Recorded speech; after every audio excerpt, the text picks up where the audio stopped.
जय जिनेंद्र। आज दशलक्षण महापर्व का 6वां दिन अर्थात उत्तम संयम धर्म।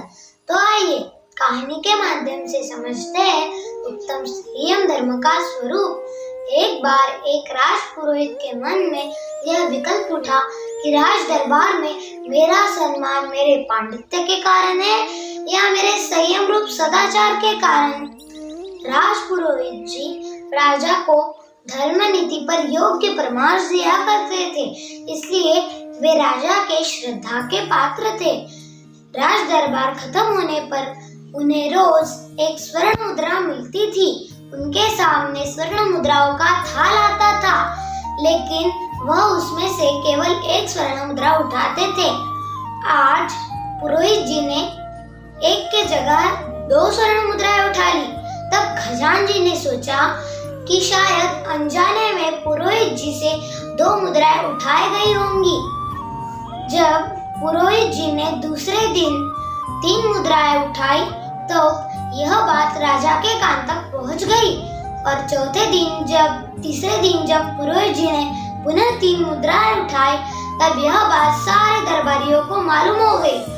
चौथे दिन जब लोग दरबार में आए तो कोई पुरोहित जी के सम्मान में खड़ा नहीं हुआ। तब राजा ने पुरोहित जी से प्रश्न पूछा कि पुरोहित जी, अगर अपना कोई विश्वास पात्र भी चोरी करे तो उसे क्या सजा की जाए? पुरोहित जी ने निर्भयता से उत्तर दिया कि चोर को चोरी करने के बाद जो सजा मिलती है वही सजा उसे दी जाए।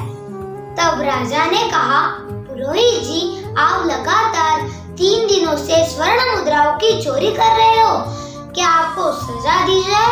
पुरोहित जी बोले, बेशक सजा दीजिए, लेकिन उससे पहले मेरा रहस्य समझ लीजिए। मैंने ये सब जो किया है वह मेरा मात्र एक प्रयोग था।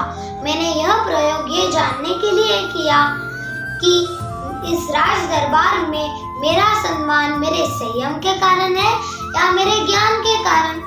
तब मुझे यह तथ्य मिला कि जितना ज्ञान मुझे 3 दिन पूर्व था उतना ही ज्ञान मुझे आज भी है, लेकिन जो ज्ञान मुझे 3 दिन पूर्व था उसमें संयम सुशोभित था, इसलिए मेरा राज दरबार में सम्मान था।